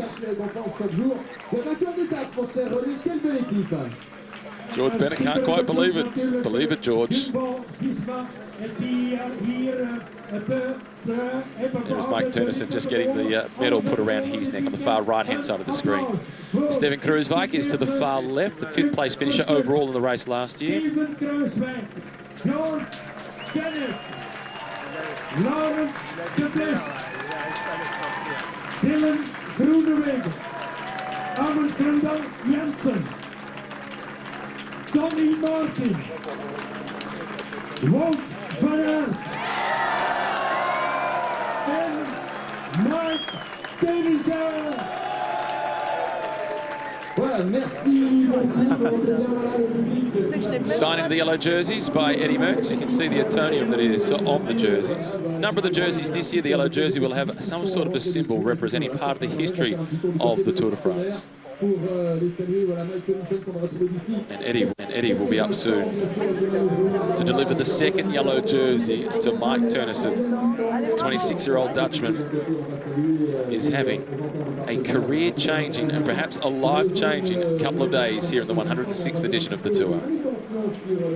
Effectivement, Eddie Merckx qui récompense Mike Teunissen de même que les hôtesses LCL avec le bouquet jaune, le petit lion bien sûr. Mike Teunissen de l'équipe Jumbo-Visma conserve son maillot jaune. He's not shaking his head in disbelief today as he was yesterday. Mike Teunissen, regardez comme il est heureux. Et on le comprend évidemment, donc vainqueur un peu surprise, il faut le dire hier, eh bien il est d'une logique implacable de nouveau maillot jaune ce soir. Be interesting to see what their strategy is tomorrow in terms of defending that yellow jersey. Here's a look at the classification. It's Mike Teunissen at the top of the table, ahead of a few of his teammates. It's Van Aert in second place, then Kruijswijk, Martin and George Bennett. Next best is Gianni Moscon of Ineos, followed by his teammates Egan Bernal, the defending champion, then Geraint Thomas, and then Dylan Van Baarle is ninth. Rounding out the top 10 is Alia Viviani from De Koning Quickstep. Special mention for David Gaudu, who we've spoken about from Group Arma FDJ. Small French climber.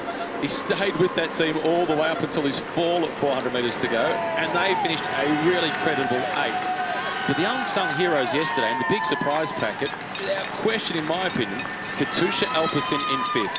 I was shocked when I saw them come through that first time check, and they were fastest. Because I was expecting them to already be down some 20 seconds, and they were significantly up, and it was a nice surprise. Would have felt so good for Ilnur Zakarin to feel like he's really on the front foot. They did fade a little bit in the second half in comparison to Ineos, but they did bring it home well and ended up a very creditable 5th. Yeah, it was an outstanding performance by them. The bike IQ move of the day is always a little bit more difficult in a team time trial, so they kind of selected themselves.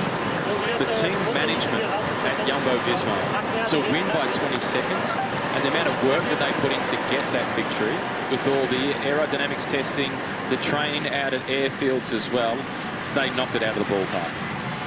They did, and I saw a quote, in fact it was you that showed me the quote from one of the head trainers, strategists at Jumbo-Visma, and asked for how many weeks or months have you been preparing for this team's time trial, the Tour de France? And he said, since 2015.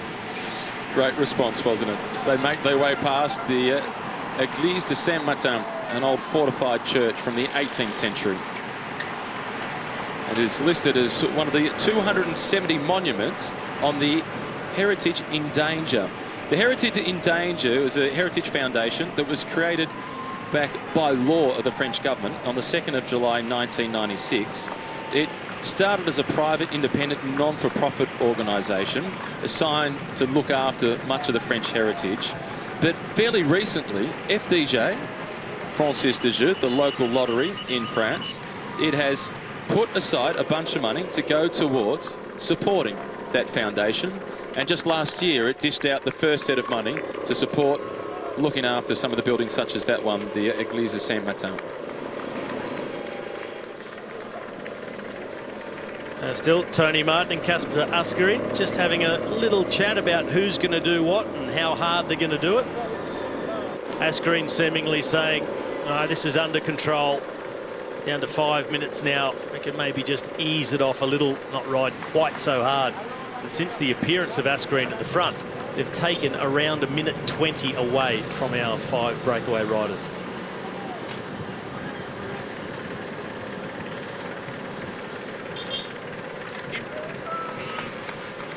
Now let's go with the media medal, our top 3 votes. At the moment, George Bennett, Dimension Data and Geraint Thomas are at the top of the media medal table with 3 votes apiece. Adam Yates has 2, Magnus Cort has 1. Votes today, honourable mention I've got to get this in from stage one from Andre Greipel. He said he felt like he was the ball in a pinball machine, just getting knocked all over the place. And in recent years, before now, he's always been the flipper. He has. Very good. But the performance manager from Jumbo-Visma, Robbie, who is Matthew Haywood, he nailed it yesterday with how fast they were going. He said when they were in the car behind them, they were flying. They needed the wings of a Formula One car for a bit of downforce. Slight exaggeration, but when you've won like they did, you can say what you want. And it would have felt like they were flying around the city streets of Brussels. That brand new silky smooth road surface. It wasn't the record-breaking average speed of the Orica Green Edge team back in 2013 in Nice, but it was certainly very quick, around 57 kilometres an hour. It was extraordinary. So 1 vote for Mathieu, 2 votes going to Mikel Landa for his brutal honesty. At the Movistar team, they didn't have a great day. Mikel Landa, I was a burden today. Honest self-assessment, you've got to hand it to him. Quite often we've seen Landa just stay silent, say nothing, do his own thing and no explanation. So he must have felt bad yesterday. And a poor ride by his standards then. 2 votes for Mikel Landa. And Jumbo-Visma continuing in their winning ways. They get more votes today. This time for the yellow jersey, Mike Turnison. In reference to George Bennett, who's always entertaining for the media medal. Mike Turnison, we had a tactic to do it without George because he's just too small. But he was the surprise packet, really strong at the end. And Mike Turnison's quote, had he said that pre-stage, it may have reminded George about his rugby career. And as I put it the other day, his favoured position of left, right, out.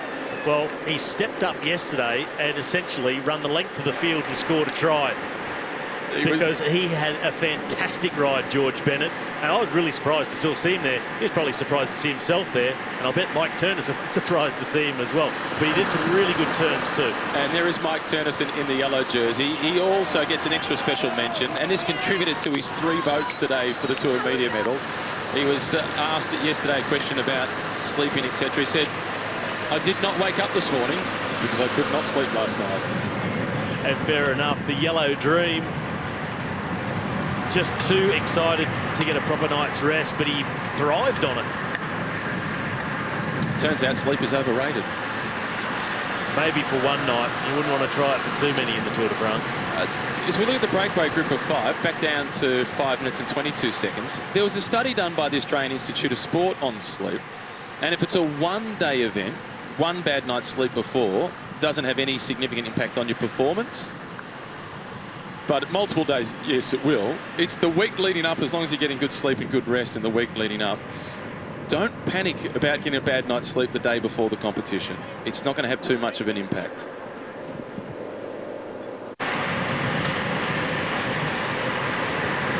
And it looks like since the gap has come down, well, it was out towards that 6 minutes. You got a sense of the intensity from this breakaway group of 5.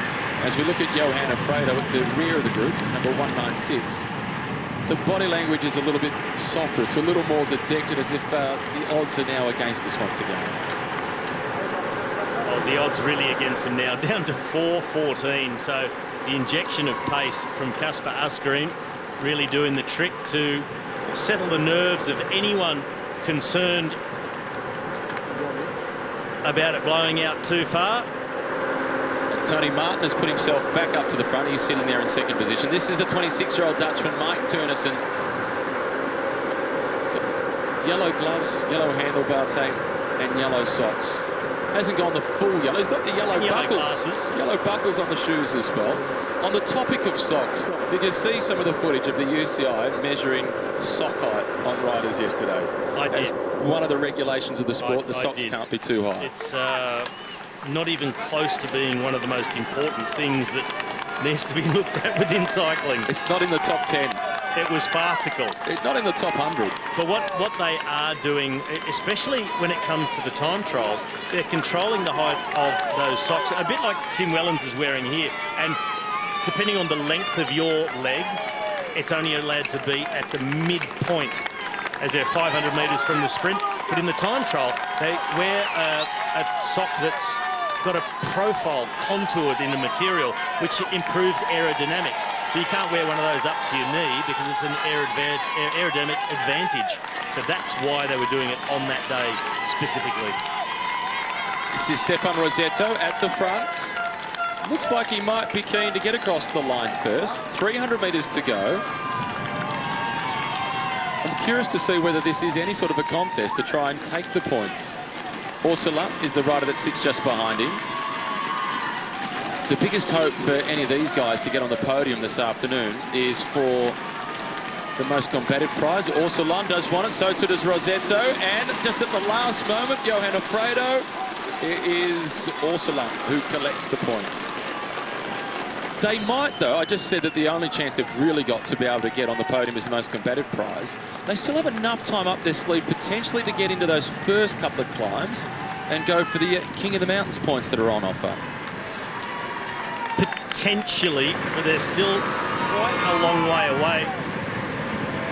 And the first climb of the day carrying points at 42 kilometres to go, another 70 kilometres to hang on for that one-pointer.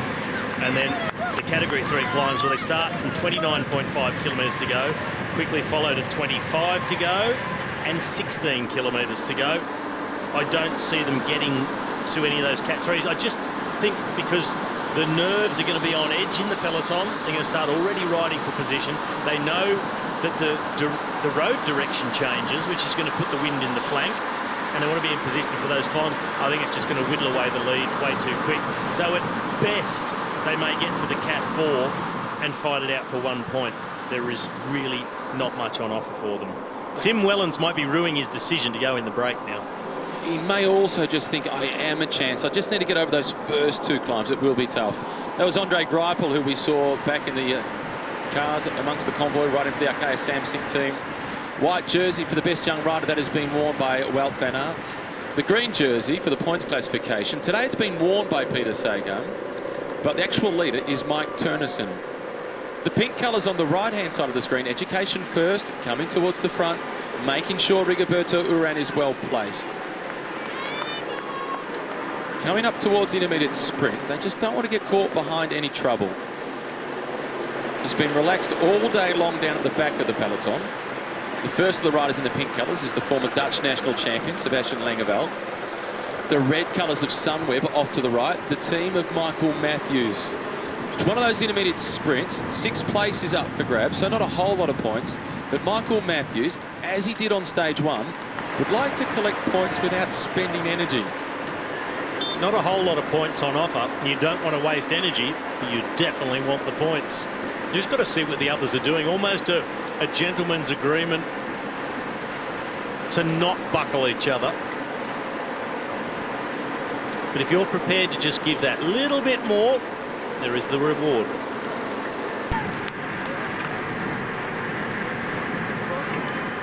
Let's take a look back at that intermediate sprint in the battle for the green jersey. Well, here's Peter Sagan, 45 kilometres an hour roughly, the lead out. But here comes Morkov and Viviani. His acceleration up 46, 51, and he hasn't launched yet. Peter Sagan, he's just content to follow the lead out speed of approaching 60 kilometres an hour, and then Viviani, there's the bigger acceleration up into the mid-60s, doing just enough. And Peter Sagan, his speed dropping as he got closer to the line. No more effort required. There's the breakaway group. Rosetto is the rider who is at the front. Paul Ursulant is in second position. Then Tim Wellens, Alfredo at the back, and Anthony de la Place is there for Arkea Samsic. These riders cruising at 61k an hour at the moment. Now Viviani hit about 62, 63 in that sprint.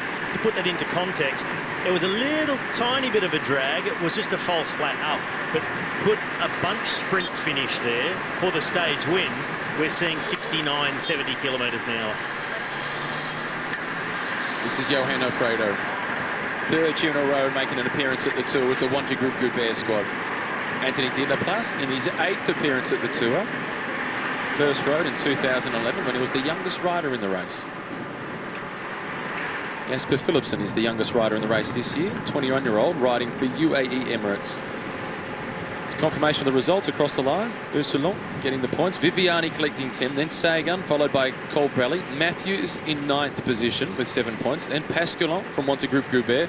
Morku, Os, 2 of the lead-out riders. It was then Giacomo Nizzolo from Dimension Data. Tony Martin, Casper Asgreen, they were leading the peloton as the 2 riders who have been doing the chasing of the breakaway group of 5. We've seen plenty of conversations within this breakaway group of 5 riders. The one consistency of all of those conversations has been that number 196, Johan Alfredo, has been part of it. Tim Wellens then just having a chat to him. This is Rosetto, yet again at the back, the 32-year-old making his first appearance at the Tour. 20 kilometres before they hit the first of the categorised climbs. Category 4 climb, the first one. And it's pretty quickly onto 3 Category 3 climbs, and it will be a completely different race across the final 50 kilometres by what in comparison to what we've seen so far. You could almost say the first 160 kilometres of this stage looks like a very straightforward bunch sprint style day. The last 40 kilometres, it looks like a spring classic.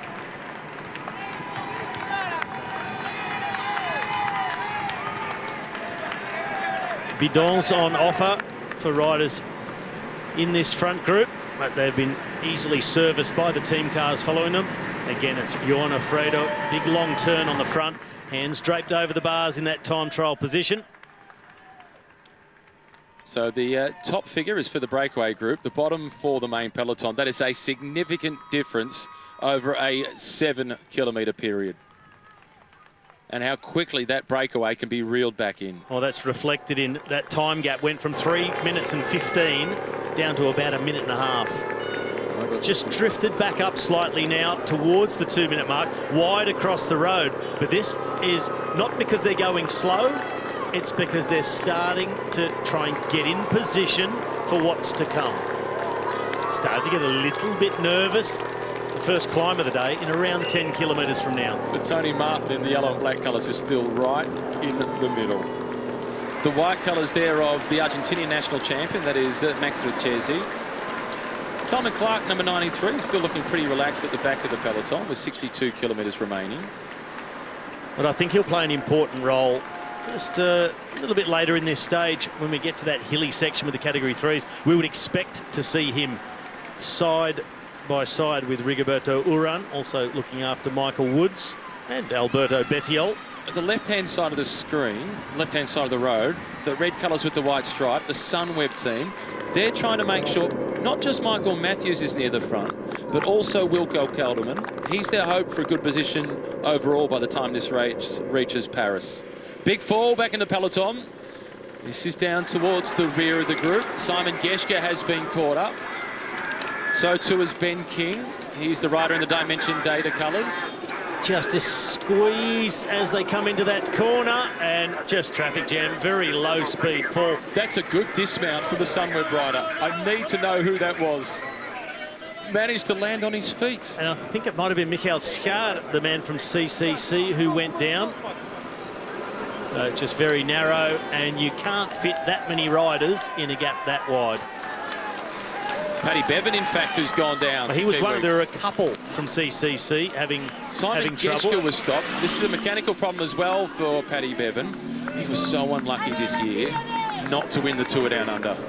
He was. He had a really nasty crash, which did so much damage. He was lucky, in fact, just to finish. But it did see him fall out of the leader's jersey.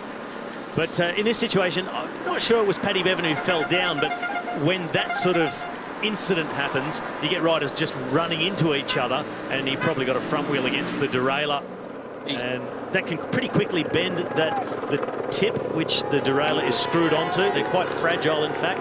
And when the tip of that holds the derailleur gets bent, well, all your shifting is out and needs a straighten or a spare bike.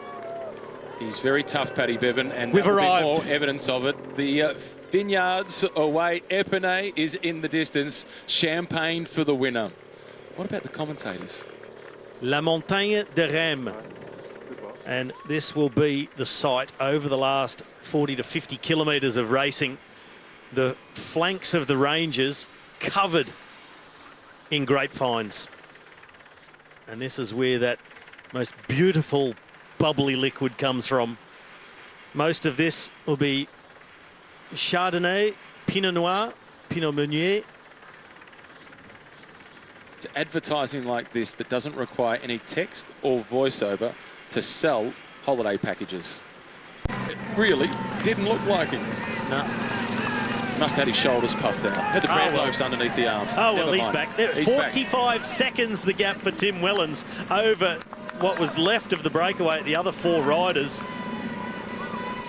So it was the initial big acceleration that opened that gap, but at the moment, as they see it, he's out of sight. Yeah, these 4, they're working well together, but they just do not have the horsepower of Tim Wellens. He's about to collect 1 point in the race for the King of the Mountains classification. It's currently one of his compatriots from Belgium, Greg van Avermaet, who leads the King of the Mountains classification. Wellens is halfway there to taking that leader's jersey. Oh, this is a great effort by Tim Wellens, just biding his time until he got to the first proper hills of this stage. He would have loved to have still had a 6.5 minute advantage when he went on the attack from what's left of the breakaway group. But 2.5 minutes should see him get through to at least the next Category 3, which would put him in the lead of the King of the Mountains competition. Yeah, he's got 12 kilometres to get to the top of that next climb. He's just gone over the top of the first one. The peloton hit the bottom. They're 1.2 kilometres behind him. I think he'll make the next one. I don't think he get to the top of the one after that, but they are back to back. Close. They're very close. He gets over it. There's quite a tricky fast descent, but that second of the 3 Category 3 climbs is the longest, and it's quite a lot into a headwind as well. It's a tough little climb. Orselant leads the chasers across. They've already conceded 1 minute on Tim Wellens. No points in the King of the Mountains classification for any of these riders. It's a Category 4 climb, so just the 1 point for the first over the top. And that was Tim Wellens from Soudal Lotto. And it wasn't that they weren't paying attention or made a mistake. There's just such a difference in level between Tim Wellens and these 4 riders. No disrespect. Tactically, they didn't do anything wrong. They just don't have the same weapons that Tim Wellens has got. Not the firepower of the Belgian.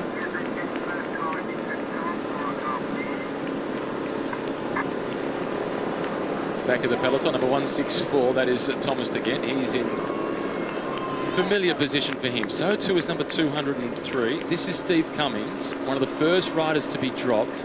And he was one of the real surprise selections for the race. Might be just the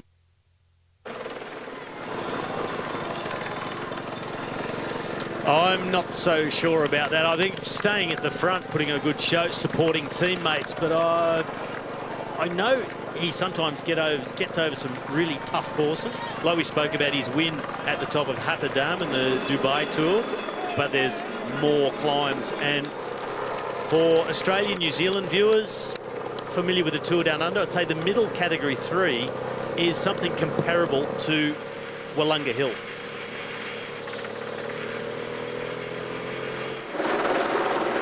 With some really steep sections, actually a bit steeper. On the topic of Kiwis, this is Tom Scully. Also with Tom Scully, 166, that's Roger Kluge. Joel Madison, world champion on the track, key lead-out man for Caleb Ewan. And here's one of Roger's teammates, this is Tim Wellens. How do you rate Tim Wellens' descending ability? He's a good descender. He's got the goods, Tim Wellens. Even on these slightly uneven road surfaces, willing to drape the arms over the bars time trial style. But now down into that tuck, onto the top tube. And I had a question earlier, is this position really more efficient than staying on the seat and just getting your head low? Yes, it is. Much more efficient. And Wellens is into that tuck position. I just don't like it when guys do this and start pedaling as well. That's asking to tip yourself off. 70 kilometres an hour for Tim Wellens. A lot of national federations have outlawed that position of the sitting on the top tube and pedalling for junior racing. And I think it's a good thing. But nothing wrong with sitting on the top tube as long as you practice, you're confident, you've got the ability. But the pedalling in that position, I think, especially in the junior categories, should be a no-no. Yeah. I don't like to see the pros doing it. If you're good enough, good luck to you. But I do like the idea of not having the juniors do that for safety reasons. Still plenty of conversation going on amongst these chasers. The gap is now out to 1:19. And they're only a little over a minute from being caught by the main peloton. Yeah, well, they've resigned themselves. Now, you see it in the body language. They know that this is all going to come to nothing for them. Not so much as a point in the KOMs and not a red number for the Prix de la Combativité. Wellens is flying. His speed, his sense of urgency as he makes his way through the town. It's when you get into the little villages that you get a better appreciation for how quick he's moving. Everything just zooms by. And when he can get over the hills and onto the descents, Wellens will be taking all the risks to maintain as whatever he can of the gap that he's got, which is 2 minutes 40 and still growing at the moment. We're back in the peloton. Whoever's on the front are more likely to just back it off a little bit, not take too big a risk, because the GC contenders, they don't want to take risks on a stage like this and risk coming off. Stay at the front, be in control, slow it down, be safe. 2 minutes and 37 seconds the advantage for Tim Wellens. 37 kilometres remaining, 3 climbs to come. Does he have any chance of arriving in Epernay first and winning the stage? He does have a chance. He certainly does have a chance. But his fate really lies in the hands of the peloton. Who wants to attack, who's got their heart set on the stage win, and how nervous they get behind, and what sort of effect will any crosswind have on the peloton as well. If they're so nervous about it, a team like Ineos may just decide we're going to ride as hard as possible, team time trials style, uphill, downhill, on the flatter section, and just make sure we are all at the front, and that will take away a lot of the lead of Tim Wellens. And how long does the Koenig Quick-Step wait before they put more resources at the front? They've spent a long time relying on Casper Asgreen, the young Dane. Well, I think it's time for them to put someone like Yves Lampaert up at the front, and why not even Max Ricciesi if he's still there. Elia Viviani, he's not going to get over these climbs in any case. Bora Hansgrohe now they are the ones who have come to the front to help with the pace setting. This looks like Lucas Postelberger, who is at the front. Andre Greipel is also up near the front for the Arkea Samsic team. He'll be looking after Warren Barguil. And he camouflages in amongst UAE Emirates.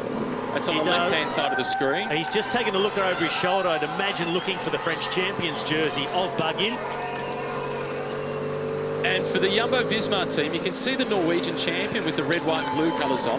He's protecting Steven Kruijswijk. He's the rider that sits just behind him. He was 5th overall in the race last year. And even though they've currently got the yellow jersey on the shoulders of Mike Teunissen, the more long-term role is to support Kruijswijk. They've already had such a successful race, and we're only on day 3. Thomas de Gent back of the bunch as they ride through Fleury-la-Rivière. Thomas de Gent, one of the first attackers of the stage, wasn't able to get away. His teammate Tim Wellens did find his way into the 5-man group, and he is now the solo leader, 2.5 minutes ahead of the peloton. De Gent, well, he will try and line one up for another day. And Wellens is still the virtual race leader. He started the stage 1 minute and 9 seconds behind the yellow jersey of Mike Teunissen. They come out of town and back between the vineyards. More open section. It'll be once they come off the first 2 of the Category 3 climbs and through 20 kilometres to go. That's where the wind is starting to blow down that range. We'll be hitting them from the left. And that's where I feel a team like Ineos will set themselves up by riding hard on the climbs to be at the front, take those really fast descents, make sure they're in front when they hit that little crosswind section and leave nothing to chance. It's only short, but you definitely don't want to get caught out, because then there's that very steep final Cat 3 to come with the time bonus of 8 seconds at the top. Wellens heading to the next climb. The Côte de Haute-Villiers, which is a Category 3 climb. It's really short, just 900 metres, but an average grading of 10.5%. Look at the salt stains on the necks of Tim Wellens. Would you like salt with that? There's an indicator of the breeze at the moment.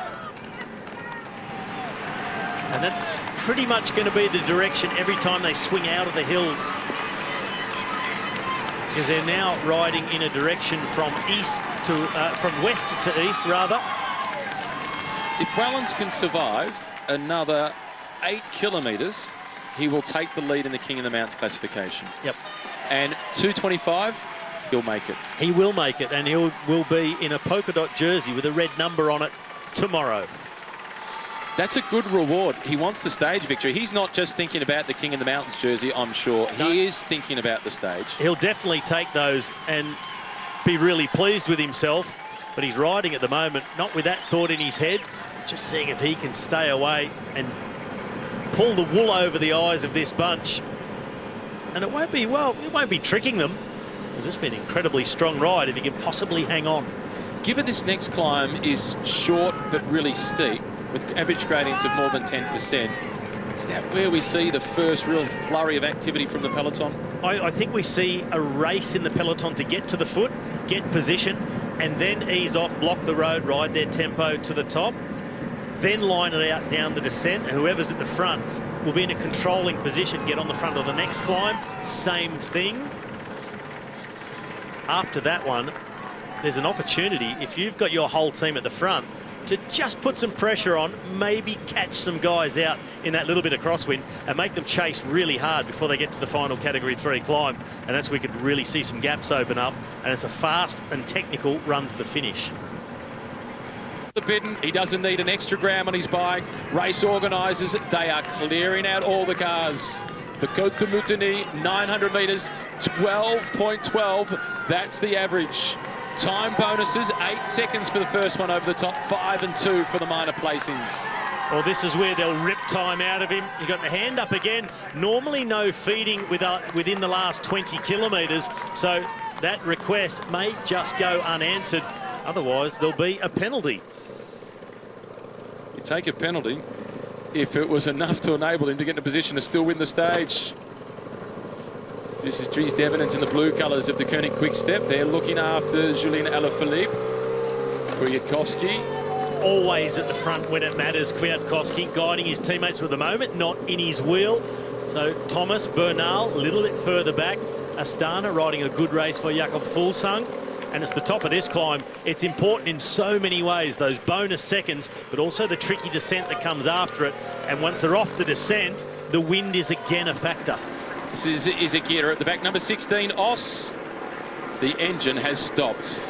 He now survives to the finish line. Izagirre is letting the group go. He can survive up this climb, but he's saving energy for later in the tour.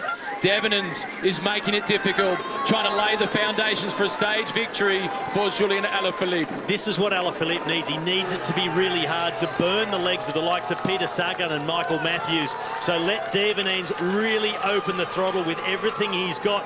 And if there's the opportunity, don't be surprised to see Alaphilippe already go on the attack. He would have reconned this stage and know it really well. And the white jersey of Wout van Aert is there. Lutsenko is there for Astana in white. And then here he is, Wout van Aert, and Steven Kruijswijk was just behind him. This is Tony Galopin. Omar Fraulet swings off. Alaphilippe is looking for somebody else. Egan Bernal is there, so too is Geraint Thomas. Rigoberto Urán in the pink colours, and Peter Sagan looking comfortable. Cruising up the middle of the road, the Slovakian, 6-time winner of the Tour de France green jersey, and he knows this is a stage he can win. But Alaphilippe, he has other ideas. Lutsenko now on the front. The first of the pink jerseys, it was not Rigoberto Urán, that was Michael Woods, the Canadian. It is too. This is Lutsenko, followed by Alaphilippe. Then Kwiatkowski, Woods, Egan Bernal, Ilnur Zakarin under serious pressure. He's in trouble. He's with Yates, who started at the back. He is losing any hope of a high finish overall today, Ilnur Zakarin, and it's only stage 3. Well, for Zakarin, not his type of climb. He's a guy who needs those really gradual, very long climbs of the Alps or the Dolomites. Something like this, sure to put him in trouble. Wellens now, they've got him in their sights, battling to get just a few more points, which could end up being an extra couple of days in polka dots. Tim Wellens, a huge performance. Lutsenko is chasing him, trying to make life difficult. The Côte de Mutiny time bonus. More points in the race for the Polka Dots. Wellens collects his maximum. The yellow jersey, Teunissen has not surrendered. Alaphilippe goes on the attack. This is long range. This is panache. Two things here, time bonus, KOM points, but this will be for the stage win. Alaphilippe now, he has just gapped everybody over the top. It's the points for Wellens. That will be him done. Alaphilippe, he says, you coming with me? No way. Mechanical problem for Tim Wellens. He has stopped on the side of the road. He was not calling for a bidden at the bottom of the climb. He's got a mechanical problem, has somehow made it over the top. And the peloton is at a standstill, and the yellow jersey keeps on fighting. And Alaphilippe, he is out after the stage win. That is not just a show of force, just to say, look at how good I'm going, as we have a mechanical problem here for one of the riders from Arkea Samsic, but the yellow jersey is being gapped off. Meanwhile, in front, Alaphilippe, I said he won't just wait till the final climb. If he sees an opportunity, he will take it, and he knows it's quite possible to go from here solo. He'll pick up a tailwind, tricky descent, another dive down into Epinay. This is typical Alaphilippe. This is huge. Now Jumbo-Visma, they're at the front, they're chasing. They're trying to defend the position now of the white jersey of Wout van Aert, who could assume the overall race lead. They're not too concerned about Mike Teunissen being dropped and losing yellow. They just want to keep it within the team. Well, Alaphilippe, this is not a good development as far as he's concerned, that Jumbo-Visma are now on the front and taking up the chase. 15 kilometres to go. He's on the descent, the first part of the descent. Really nice road surface. Hard on the brakes here, sharp right, and then the road deteriorates. This is the attack. And Egan Bernal was the rider that was on his wheel at the time. Let it go. It's not the sort of attack that Egan Bernal needs to get distracted by with his long-term ambitions, but Julian Alaphilippe is dropping like a stone. And that's the difference between a puncher and a grimpeur. The guy with the punch of Julian Alaphilippe, it's a pure climber of Bernal. It's not the time for Bernal to go on the attack. He's got all the other favourites around him. That's no problem. And they'll take no risks on this descent. That gap is going to open right up for Julian Alaphilippe. And on that topic, in the race for the yellow jersey, as we're on board with Mike Teunissen, Alaphilippe started the day at 31 seconds. He's a chance.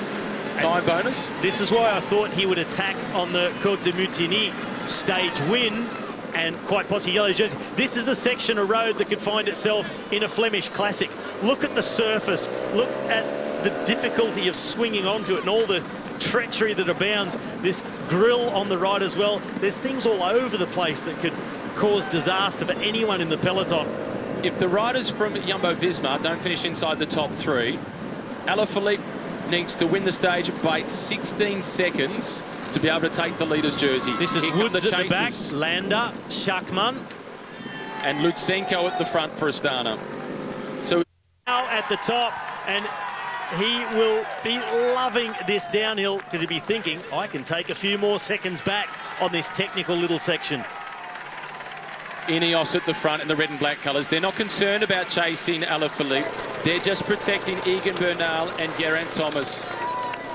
And it's Mikhail Kwiatkowski who's at the front. Dylan Teuns going out the back. Castrolier on the right-hand side from Ineos. His job is also done. This is Tanel Kengart sitting behind the yellow jersey of Mike Teunissen. This group is losing a big chunk of time today. Burhan is in there, the Eritrean national champion. The race, though, is out in front with Julian Alaphilippe.